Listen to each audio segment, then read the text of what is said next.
களி விசும்போடு ஐந்தும் கலந்த மயக்கம் உலகம் ஆதலின், அதாவது இந்த உலகம் பஞ்சபூதங்களால் ஆனது என்கிறது தொல்காப்பியம்.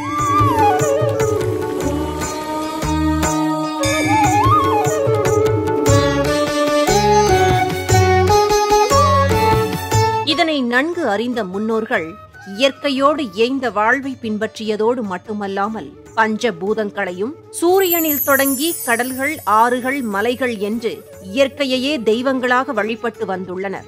பின்னாளில்தான் சிலைகளை வடிவமைத்து கோயில்களை கட்டி வழிபடும் வழிபாட்டு முறையையும் ஏற்படுத்தினார்கள்.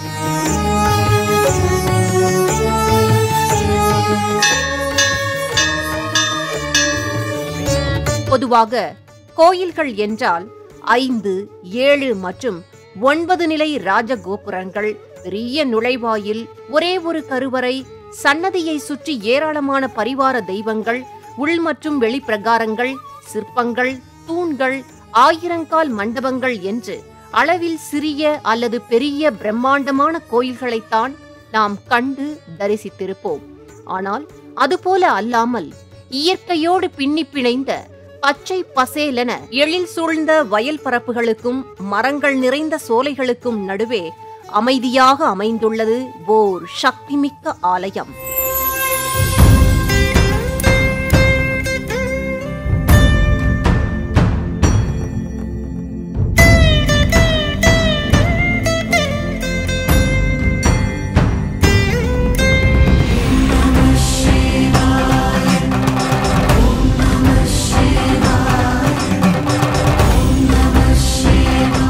அவ்வாலயத்தில் தன்னை நாடி வரும் பக்தர்களின் குறைகளை தீர்ப்பதோடு என்ன வரம் நினைத்து வேண்டுகிறார்களோ அதனை கேட்ட மாத்திரத்தில் தந்தருளும் ஓர் அற்புத தெய்வம் உண்டு.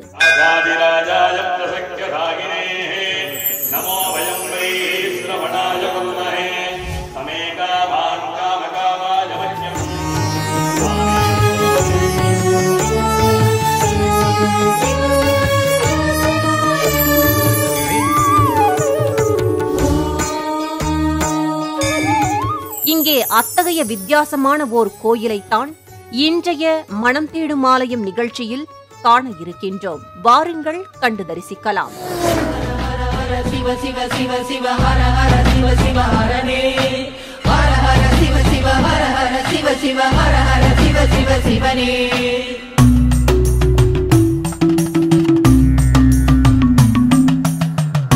திருவள்ளூர் மாவட்டம் அருகே ஆந்திர மாநிலம் சித்தூர் மாவட்டம் பாலசமுத்திரம் மண்டலத்திற்கு உட்பட்டது ராசபாளையம் கிராமம்.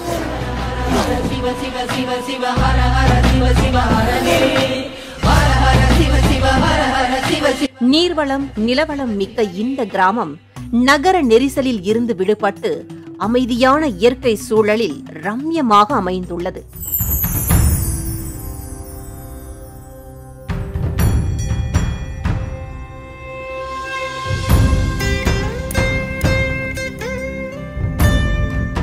இந்த கிராமத்தின் கிழக்கில் 500 ஆண்டுகள் பழமையான ஆலமரம் ஒன்று 5 ஏக்கர் பரப்பளவில் தன் கிளைகளை பரப்பியவாறு பறந்து விரிந்தும் தன் விழுதுகளை தூண் போல அமைத்தும் ஓர் 1000 கால் மண்டபம் போல காட்சி தருவது வியப்பின் உச்சம்.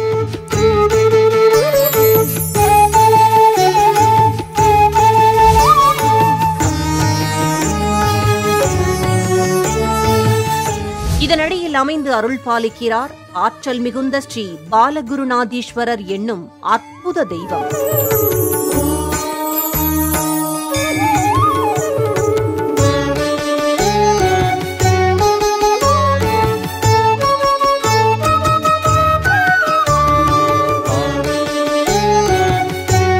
கோயிலுக்குள் நுழையும் போதே ஒருவித ஆழமான உணர்வும் அமைதியும் சற்று சிலிர்ப்பும் மேலிடுகிறது.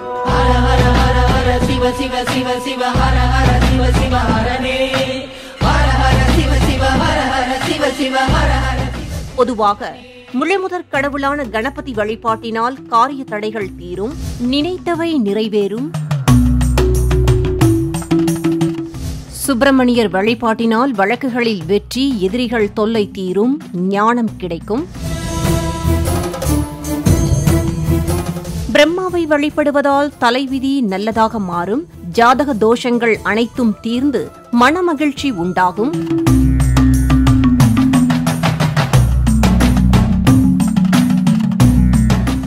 விஷ்ணு வழிபாட்டினால் கணவன் மனைவி ஒற்றுமையும், புத்திரப்பேறு, கல்வி வளர்ச்சி, செல்வ வளம், மனநிறைவும் உண்டாகும். ஆனால் இவை அனைத்தையும் அருளவல்ல ஒரு மூர்த்தி உண்டு என்றால் வியப்பாக உள்ளது அல்லவா? ஆம், அந்த தெய்வம்தான் ஸ்ரீ பாலகுருநாத சிவம். கற்பனைக்கு எட்டாத அண்டங்கள் யாவும் கடந்த பிரம்மாண்டமே,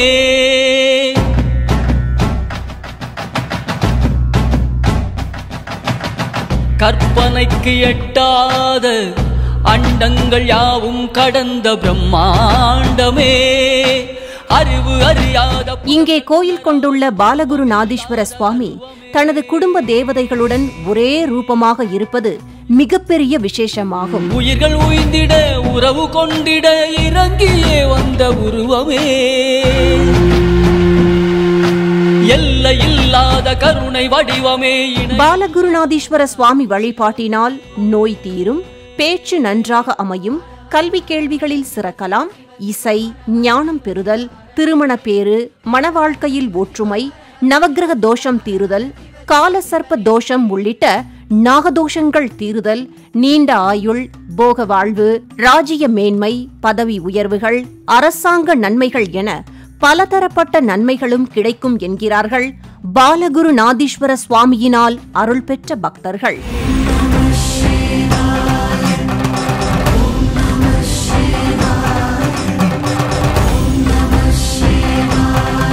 பிரம்மாண்ட ஆலமரத்தின் விழுதுகளே குடைகளாக இருக்க விநாயகர், முருகன், பிரம்மா, மகாவிஷ்ணு, ருத்ரன் என பஞ்சமூர்த்திகளும் இரு நாகதேவதைகள் தழுவ ஒரே கருவறையில் வீற்றிருப்பது அதிசயத்திலும் அதிசயமாக பார்க்கப்படுகிறது.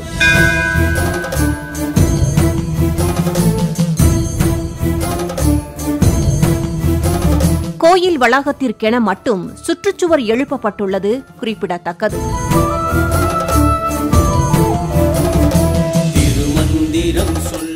தனித்தனி சன்னதிகளாக அல்லாமல் சைவ வைணவ ஒற்றுமையை பறைசாற்றும் வகையில் அத்தனை தெய்வங்களையும் ஒரே கருவறையில் கண்டு தரிசிக்கும் போது பக்தியினால் மனதிற்குள் ஏற்படும் ஆனந்தத்தை வர்ணிக்க வார்த்தைகளே இல்லை எனலாம். அப்படியே மெய்வுருக நின்றோம்.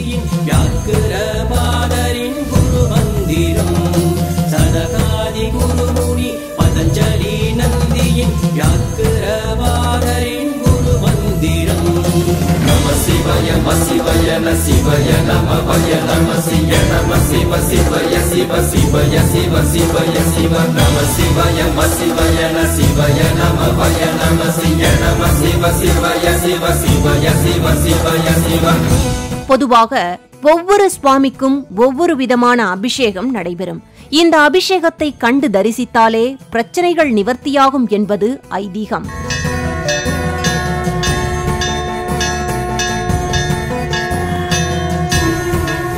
இங்கே விநாயகர், முருகன், பிரம்மா, ருத்ரன், விஷ்ணு மற்றும் நாகங்கள் என அனைத்து தெய்வங்களுக்கும் ஒரே சன்னதியில் ஒரே நேரத்தில் ஒரே சிலையில் அபிஷேகங்கள் நடைபெறுவதை கண்டு தரிசிப்பதனால் சகல தோஷங்களும் நிவர்த்தியாகுவதோடு அஷ்ட ஐஸ்வர்யங்களும் சித்தியாகுமாம்.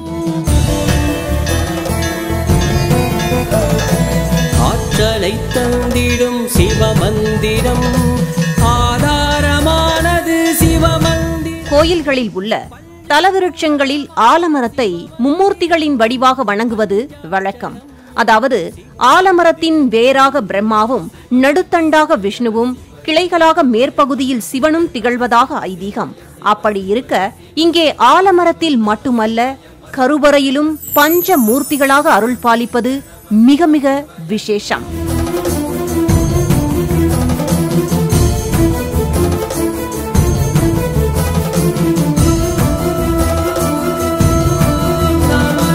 ஆலம் தான் உகந்து அமுது செய்தானை, ஆதியை அமரர் தொழுது ஏத்தும் சீலம் தான் பெரிதும் உடையானை, சிந்திப்பார் அவர் சிந்தை உளானை என சுந்தரமூர்த்தி நாயனார் பாடியுள்ளார்.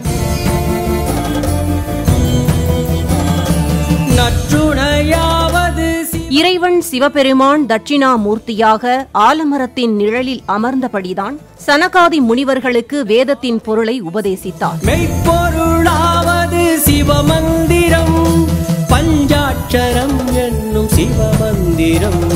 நம சிவய நம சிவய நம சிவய நம வய நம சிய நம சிவ சிவய சிவ சிவய. சுவாமி தட்சிணாமூர்த்தி வடிவில் ஆலமரத்தின் கீழ் ஆலமர் செல்வனாக அமர்ந்து மௌன உபதேசம் செய்த பேற்றினை போற்றும் வகையிலே ஆலமரத்தை நாம் வணங்கி வருகிறோம்.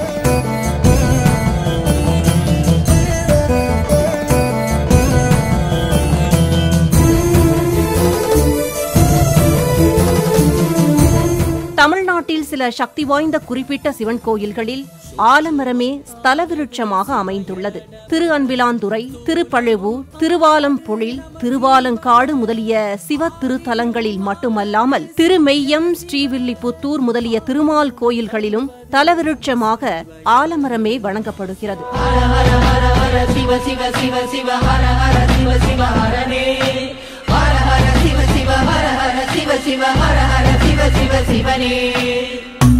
பாறையையும் துளைத்தெடுத்து பரவி விருட்சமாக வளரும் ஆற்றல் கொண்ட ஆலமரங்கள் உள்ள திருக்கோயில்களுக்கு இவ்வளவு சிறப்பு என்றால், ஆலமரமே கோயிலாக அமைந்துள்ள பாலகுருநாதீஸ்வர சுவாமி கோயிலின் மகத்துவத்தை நம்மால் நன்கு உணர முடியும். காணாமல் நின்ற அகண்ட பெரும் சோதியே,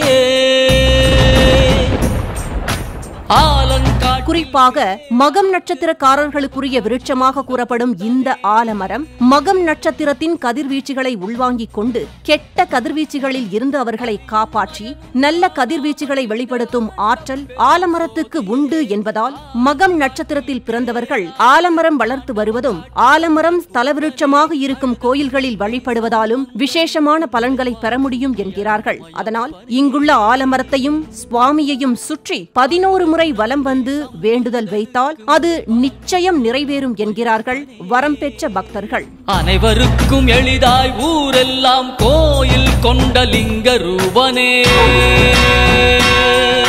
முன்னொரு சமயம் வாழ்ந்திருந்த மக்களுக்கு காலரா தொற்று உள்ளிட்ட கடுமையான விஷ ஜுர நோய்கள் ஏற்பட்டு மிகுந்த சிரமத்திற்கு உள்ளாகி இருக்கின்றனர்.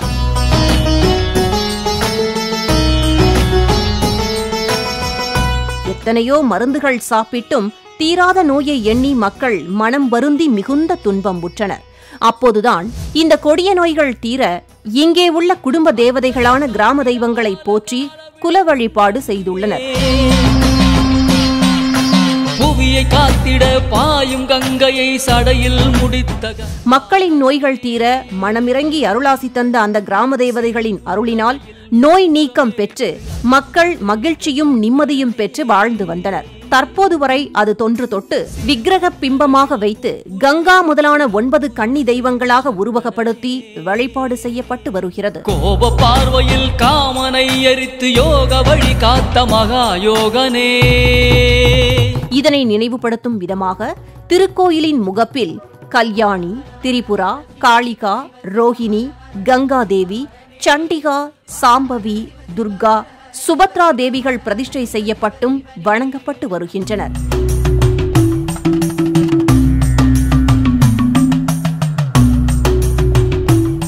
ஸ்ரீ கங்கா மாதாவை தரிசித்து பாலகுருநாதீஸ்வர சுவாமியை தரிசனம் செய்தால் தரிசனம் முழுமையடைவதோடு சுவாமியின் பரிபூரண அருளும் கிடைக்குமாம்.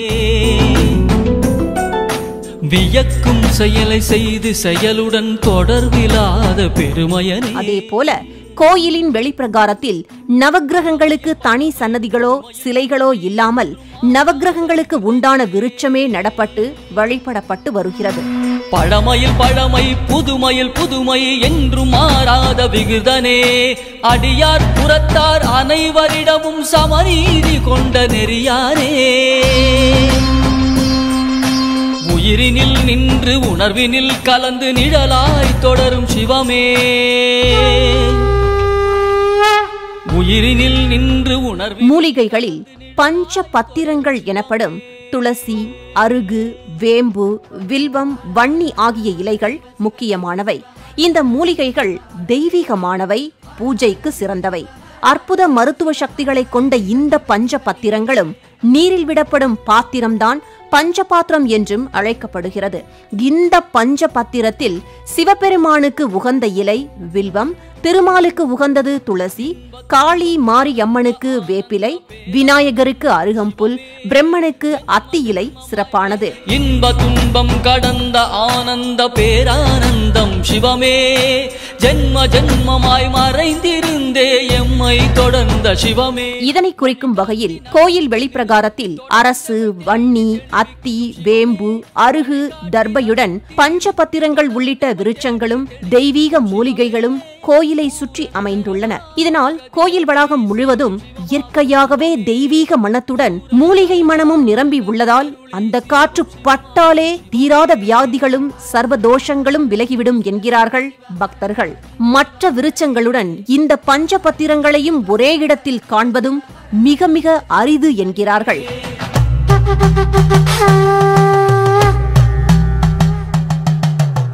பொதுவாக சிவபெருமான் என்றாலே நம் நினைவுக்கு வருவது புண்ணியம் பல தரும் ருத்ராட்சம்தான். ருத்ராட்சத்தையும் சிவபெருமானையும் நம்மால் பிரித்து பார்க்க முடியாது. சிவனின் அம்சமே இந்த ருத்ராட்சம். சுடலை பொடி பூசி புலி தோலை உடுத்தி தலைமாலை அணியும் புராண கதைகளின்படி சிவபெருமானின் கண்ணீர் துளிகள் பூமியில் விழுந்து ருத்ராட்ச மரமாக மாறியது என்றும் அந்த மரத்தில் இருந்து விழுந்த பழம்தான் ருத்ராட்சம் எனவும் கூறப்படுகிறது.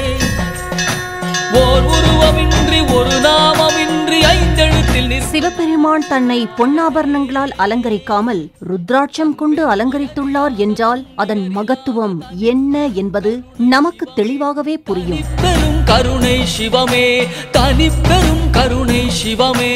மலை பிரதேசங்களில் மட்டுமே வளரக்கூடிய இந்த ருத்ராட்ச மரங்கள் அதிசயமாக பாலகுருநாதீஸ்வர சுவாமி கோயிலில் இயற்கையாகவே வளர்ந்துள்ளதை பார்க்கும் போது சுவாமியின் அருட்கதிர்கள் கோயில் முழுவதும் பரிபூரணமாக நிரம்பி உள்ளதையே நமக்கு புலப்படுத்துகிறது.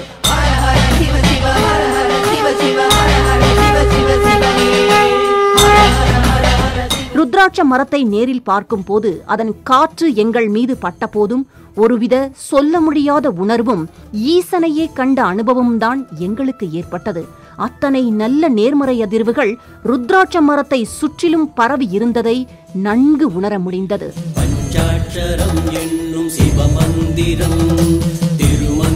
கோயிலுக்கு வரும் பக்தர்கள் சுவாமி தரிசனத்திற்கு பிறகு சந்நிதி முன்பாக அமர்ந்து 10 நிமிடம் தியானம் செய்தாலே நல்ல தெய்வீக ஆற்றலை உணர்வதோடு மன அமைதியும் பெற முடியும் என்கிறார்கள். மேலும் இம்மரத்தடியில் அரூபமாக சில சித்தர்கள் இன்றளவும் வாழ்ந்து வருவதாக நம்புகின்றனர். குறிப்பாக இங்கு சுப்பிரமணிய சித்தர் என்பார் சூட்சும வடிவில் தவம் செய்வதாக ஐதீகம். அதனால் சுப்பிரமணிய சித்தருக்கென தனி பீடம் அமைக்கப்பட்டு பூஜை நடைபெற்று வருகிறது.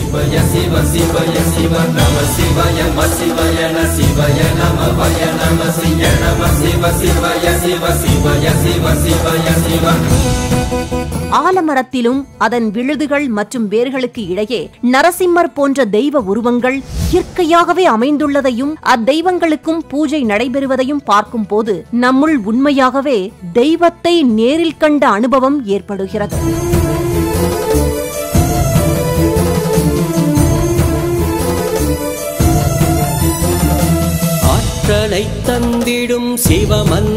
கோயிலை சுற்றிலும் ஆங்காங்கு பாம்பு புற்றுகள் இருப்பதையும் அதற்கு மண்ணகலில் பால் வைத்து வழிபடுவதையும் காண முடிகிறது. சில நேரங்களில் நாகங்கள் பாலகுருநாதீஸ்வரரை வந்து வழிபட்டு செல்வதையும் நேரில் கண்ட பக்தர்கள் கூறி மீசிலிருக்கிறார்கள். ஆதாரமானது சிவமந்திரம் பஞ்சபூதமா. எத்தனையோ தொழிலதிபர்கள் தங்கள் தொழில் சிறக்க பாலகுருநாதீஸ்வரரை வந்து வழிபடுகிறார்கள். அப்படி தொழில் விருத்தியடைந்து அமோக வருமானம் பெற்றவர்கள் சுவாமிக்கு நேர்த்திக்கடனும் செலுத்துகிறார்கள். அதே போல குழந்தை வரம் வேண்டி பாலகுருநாதீஸ்வர சுவாமியின் கருணையால் குழந்தை பாக்கியம் பெற்றவர்கள் இங்கு வந்து எடைக்கு எடை துலாபாரம் செலுத்துவதையும் வழக்கமாக கொண்டிருக்கின்றனர்.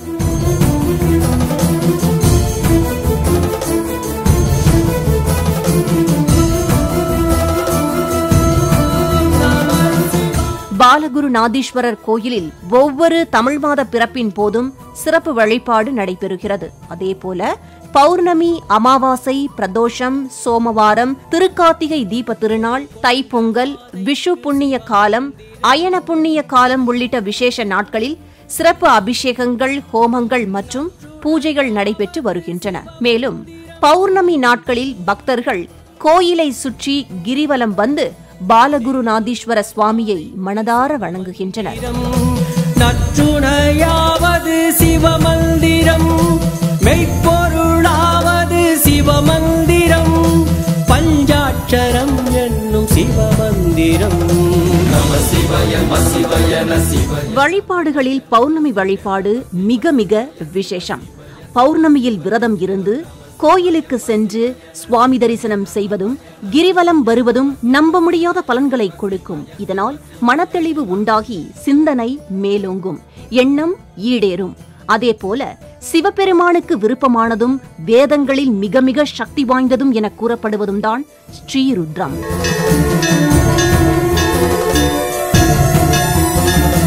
சூட்சுமம் ஆனது சிவய நம, ஸ்தூலமும் ஆனது நம. ஸ்ரீருத்ரம் எங்கு ஒலிக்கப்படுகிறதோ அந்த இடத்தில் உள்ள காற்றில் பரவி வளிமண்டலம் தூய்மை அடைவதோடு அங்கிருக்கும் தீய சக்திகளையும் அசுபங்களையும் அழிக்கும் வல்லமை கொண்டது என்று கூறப்படுகிறது.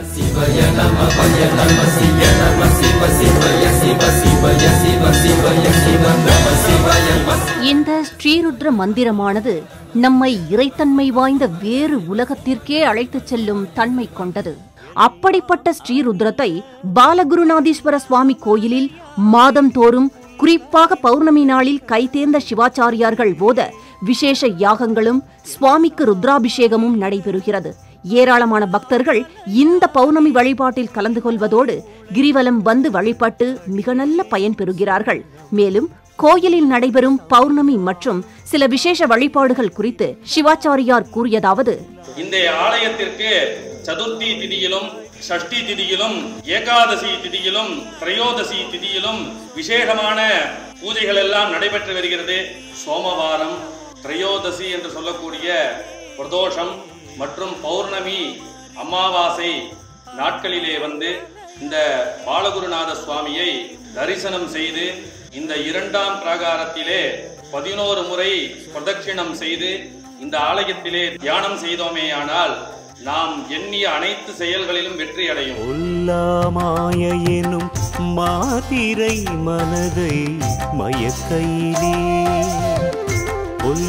மாயெனும் மாதிரை மனதை மயக்கையிலே, விழவும் விளக்கவும் முடியுமா, விழவும் விளக்கவும் முடியுமா, விஸ்வரூப ஜோதியே எல்லைதான் உண்டோவும் ஏற்புடை கருணைக்கு கைலாயநாதனும் நீ, காளத்தி தேவனும் நீ, புன்னை மரத்தடியில் பொழுதும் தவமிருந்து மயிலாய் உருவெடுத்து நம் மனதை மயக்கி நிற்கும் காதல் கற்பகத்தின் கம்பீர நாயகன்.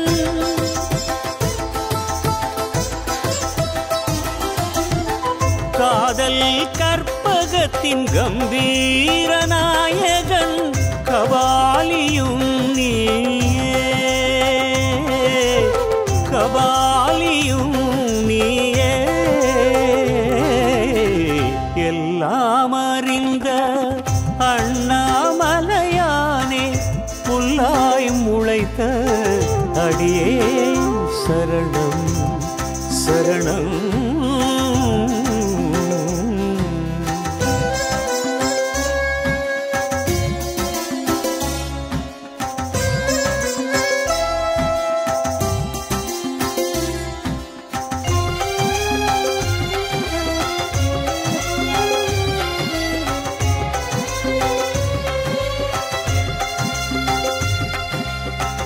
தினமுனை வேண்டி நின்றேன் கணமொன்று கரையும் முன், தினமுனை வேண்டி நின்றேன் கணமொன்று கரையும் முன், கனல் எனை விழுங்கும் முன் இனம் கண்டு என ஏற்றுக்கொள் ஈஸ்வரனே. அருணாச்சல அருள் வடிவே தினமுன்னை வலம் வந்தால் வளமனைத்தும் கூடி வரும். மன வறுமையும் மாய்ந்து விடும். வருணனாய் என் மேல் வாத்சல்யம் பொழிந்திடுவாய். வருணனாய் என் மேல் வாத்சல்யம் பொழிந்திடுவாய். கண்ணாய் அமைந்துவிட்ட அண்ணாமலையானே, உண்ணாமுலை அன்னை உடன் உறைவோனே, உள்நோக்கி உனை உணரும் உண்மைதனை உணர்த்திவிடு. உமையோடு ஒன்றிவிட்ட உன் உருவந்தனை பதித்துவிடு.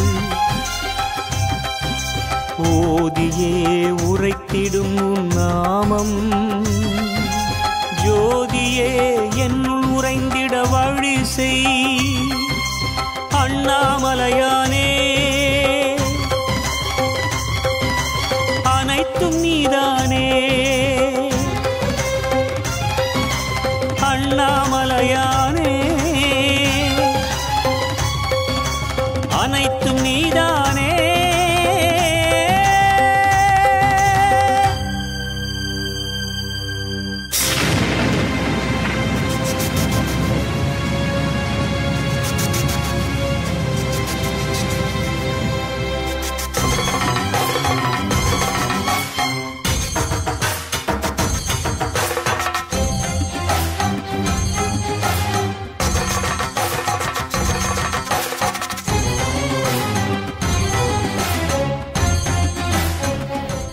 ஸ்ரீ பாலகுருநாதீஸ்வர சுவாமி திருக்கோயில் திருப்பதியில் இருந்து 76 கிலோமீட்டர் தூரத்திலும், சோளிங்கரில் இருந்து 17 கிலோமீட்டர் தூரத்திலும், திருத்தணியில் இருந்து 31 கிலோமீட்டர் தூரத்திலும், சித்தூரில் இருந்து 35 கிலோமீட்டர் தூரத்திலும், திருவண்ணாமலையில் இருந்து 135 கிலோமீட்டர் தூரத்திலும் அமைந்துள்ளது.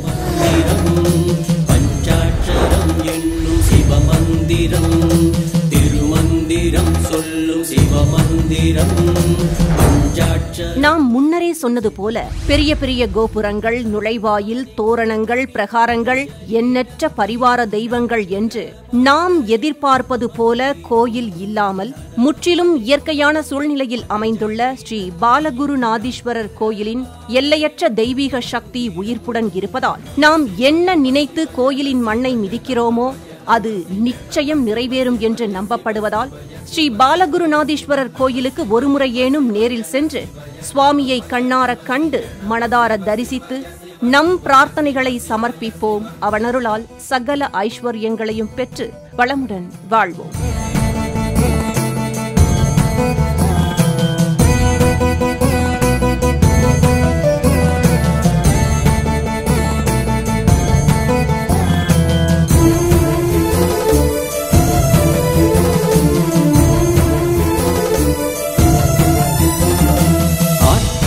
தந்திடும் சிவமந்திரம் ஆதாரமானது சிவமந்திரம். ஆற்றலை தந்திடும் சிவமந்திரம் ஆதாரமானது சிவமந்திரம். பஞ்சபூதமான சிவமந்திரம், பஞ்சாட்சரம் என்னும் சிவமந்திரம். நம சிவ சிவய சிவ சிவ